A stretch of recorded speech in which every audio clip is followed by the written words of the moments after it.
ആദ്യം പോകുന്നത് നേരത്തെ നമ്മൾ പറഞ്ഞു വെച്ച DIG വിനോദ് കുമാർ കൊടിസുനിയുടെ ബന്ധുവിൽ നിന്നും പണം വാങ്ങിയതായി കണ്ടെത്തൽ വന്നു എന്ന വാർത്തയിലേക്ക് തന്നെ. അതെ, രാഷ്ട്രീയ കൊലപാതകങ്ങളിലെ പ്രതികൾക്ക് നിരന്തരം വിനോദ് കുമാർ സഹായം നൽകിയതായും കണ്ടെത്തിയിട്ടുണ്ട്. വിനോദ് കുമാറിനെ ഉടൻ സസ്പെൻഡ് ചെയ്തേക്കുമെന്നതാണ് ഏറ്റവും ഒടുവിലായി പുറത്തു വരുന്ന വാർത്തകൾ.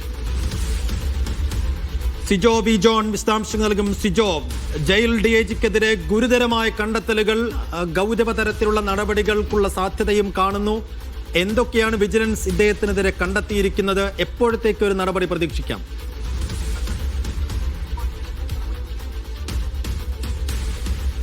വിനോദ് കുമാറിനെതിരെ ഇന്ന് തന്നെ നടപടി ഉണ്ടാകാനുള്ള സാധ്യതയാണുള്ളത്. വിജിലൻസ് മേധാവി ഇതുമായി ബന്ധപ്പെട്ട റിപ്പോർട്ട് ഉടൻ തന്നെ സർക്കാരിന് നൽകുകയും ചെയ്യും. ആഭ്യന്തര വകുപ്പാണ് ഇദ്ദേഹത്തിന്റെ സസ്പെൻഡ് ചെയ്തുകൊണ്ടുള്ള നടപടികൾ സ്വീകരിക്കേണ്ടത്. എന്തായാലും ഗുരുതരമായ കണ്ടെത്തലുകളാണ് വിനോദ് കുമാറിനെതിരെ വന്നിരിക്കുന്നത്. ആ ഒരു സാഹചര്യത്തിൽ നടപടി വൈകില്ല. ഇന്ന് ഉച്ചയ്ക്ക് മുമ്പ് തന്നെ സസ്പെൻഷൻ ഉത്തരവ് ഇറങ്ങും എന്നുള്ളൊരു സൂചനയാണ് നമുക്ക് ലഭിക്കുകയും ചെയ്യുന്നത്. എന്തായാലും വിനോദ് കുമാർ നിരവധി ആളുകളിൽ നിന്ന് പണം വാങ്ങി എന്നുള്ള സംബന്ധിച്ച തെളിവ് ലഭിച്ചിരുന്നു. അതിൽ ഏറ്റവും ഞെട്ടിപ്പിക്കുന്ന കാര്യം TP ചന്ദ്രശേഖരൻ വധക്കേസിലെ പ്രതിയായ കൊടിസുനിയുടെ ബന്ധുക്കളിൽ നിന്ന് പണം വാങ്ങി എന്നുള്ളതാണ്. ഇയാളുടെ അനധികൃതമായ ചില സഹായങ്ങൾ ചെയ്തു കൊടുക്കുന്നതിനൊക്കെ വേണ്ടിയിട്ടാണ് ഇത്തരത്തിൽ പണം വാങ്ങി എന്നുള്ളൊരു കണ്ടെത്തൽ ഉണ്ട്. അതോടൊപ്പം തന്നെ ലഹരി കേസുകളിൽ പ്രതികളായിട്ടുള്ള ആളുകളിൽ നിന്നും അവരുടെ ബന്ധുക്കളിൽ നിന്ന് ഉൾപ്പെടെ പണം വാങ്ങിയിട്ടുണ്ട്. പരോളിനൊക്കെ അനുകൂലമായ റിപ്പോർട്ട് തയ്യാറാക്കുന്നതിന് വേണ്ടിയിട്ടാണ് ഇത്തരത്തിൽ പണം വാങ്ങുകയും ചെയ്തിരുന്നത്. സ്വന്തം അക്കൗണ്ടിലേക്കും ഭാര്യയുടെ അക്കൗണ്ടിലേക്കും അതോടൊപ്പം തന്നെ ഇടനിലക്കാർ വഴിയൊക്കെയാണ് ഇത്തരത്തിൽ പണം വാങ്ങിയിരിക്കുന്നത് എന്നുള്ളൊരു കണ്ടെത്തലാണ് ഇപ്പോൾ ഉള്ളത്. 12ഓളം പേരിൽ നിന്ന് പണം വാങ്ങിയതിന്റെ വിവരങ്ങൾ ലഭിക്കുകയും ചെയ്തിരുന്നു. അതോടൊപ്പം തന്നെ പ്രധാനപ്പെട്ട ഒരു വിവരം വരുന്നത് വിയ്യൂർ ജയിലിൽ നിന്ന് നേരത്തെ വിരമിച്ച ഒരു ഉദ്യോഗസ്ഥനാണ് ഇയാൾക്ക് വേണ്ടിയിട്ടുള്ള ഒത്താശകൾ ചെയ്തു കൊടുത്തിട്ടുള്ളത് എന്നുള്ളതാണ്. അപ്പോൾ അതുകൊണ്ട് തന്നെ മറ്റ് ഏതെല്ലാം ഉദ്യോഗസ്ഥർക്ക്, കൂടുതൽ ഉദ്യോഗസ്ഥർക്ക് ഇക്കാര്യത്തിൽ പങ്കുണ്ടോ എന്നുള്ളത് സംബന്ധിച്ച അന്വേഷണം ഉണ്ടാവുമെന്നാണ് നമ്മൾ പ്രതീക്ഷിക്കുന്നത്. ശരി സിജോ, സഹായം എന്ന് പറയുമ്പോൾ ഈ പരോൾ ലഭിക്കാൻ അനുകൂല റിപ്പോർട്ട് ഉണ്ടാക്കുക എന്നതിലപ്പുറം ലഹരി എത്തിച്ചു നൽകുക, മറ്റ് സഹായങ്ങളൊക്കെ ഇയാൾ ഇതുപോലെ പണം വാങ്ങി എത്തിച്ചു നൽകിയിട്ടുണ്ട് എന്ന് തന്നെയാണോ കണ്ടെത്തിയിട്ടുള്ളത്?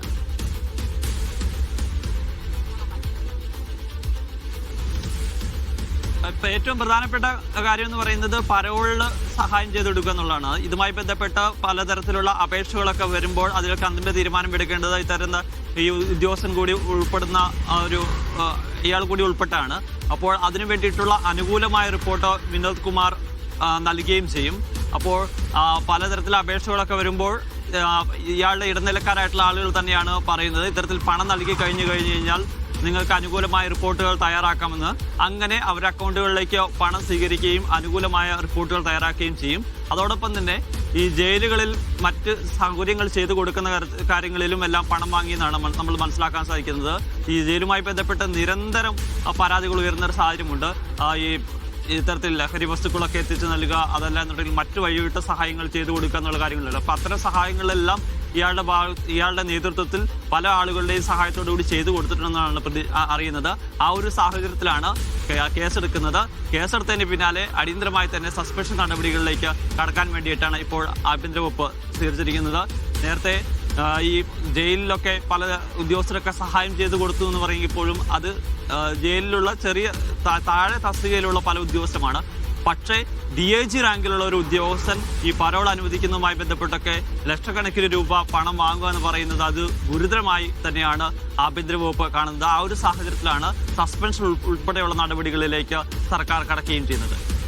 നടപടിക്കൊക്കെ അപ്പുറത്ത് സിജോ, മുഖ്യമന്ത്രിയുടെ കീഴിലുള്ള ആഭ്യന്തര വകുപ്പിന്റെ താഴെയുള്ള ഏറ്റവും പ്രധാനപ്പെട്ട ഒരു ഉദ്യോഗസ്ഥൻ ജയിൽ DIG, അദ്ദേഹം ഈ രീതിയിൽ വഴിവിട്ട് രാഷ്ട്രീയ തടവുകാർക്ക് സഹായം ചെയ്തിട്ടുണ്ട് എങ്കിൽ അത് ഭരണകക്ഷിക്ക് എന്ന് വെച്ചാൽ സർക്കാരിനെതിരെ പ്രതിപക്ഷത്തിന് അടിക്കാനുള്ള പ്രധാനപ്പെട്ട ആയുധം കൂടിയാണ്.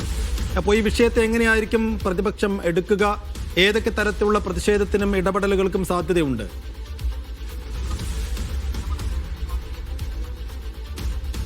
തീർച്ചയായും സൈഫുദ്ദീൻ ചൂണ്ടിക്കാണിച്ചതുപോലെ ഇതൊരു ഗുരുതര ആരോപണം അല്ലെങ്കിൽ ഗുരുതരമായ പരാതിയാണ് വന്നിരിക്കുന്നത്. അതുമായി ബന്ധപ്പെട്ട് തെളിവുകൾ കൂടി പുറത്തു വന്ന സാഹചര്യത്തിൽ അതൊരു പ്രധാനപ്പെട്ട ഒരു വിതരണ വിഷയമാക്കി ഉയർത്താൻ വേണ്ടി പ്രതിപക്ഷം തയ്യാറാകുകയും ചെയ്യും.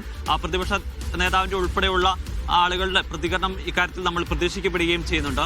ഈ സർക്കാർ അധികാരത്തിൽ വന്നതിന് ശേഷം ജയിലുകളിൽ ഒക്കെ ശക്തമായ നിയന്ത്രണങ്ങളൊക്കെ പല ഘട്ടങ്ങളിലും ഏർപ്പെടുത്തുമെന്നൊക്കെ പറയുന്നുണ്ട്. പല സാഹചര്യങ്ങളിൽ പലയിടങ്ങളിൽ അത്തരം നിയന്ത്രണങ്ങളുണ്ട് താനും. പക്ഷെ അതിനപ്പുറത്തേക്ക് പലതരത്തിലുള്ള വഴിവിട്ട നീക്കങ്ങളും സഹായങ്ങളും ഒക്കെ അവിടെ നടക്കുന്നുണ്ട് എന്നതിനുള്ള ഏറ്റവും അവസാനത്തെ തെളിവായി തന്നെയാണ് നമുക്ക് ഇതിനെ കാണാൻ സാധിക്കുക.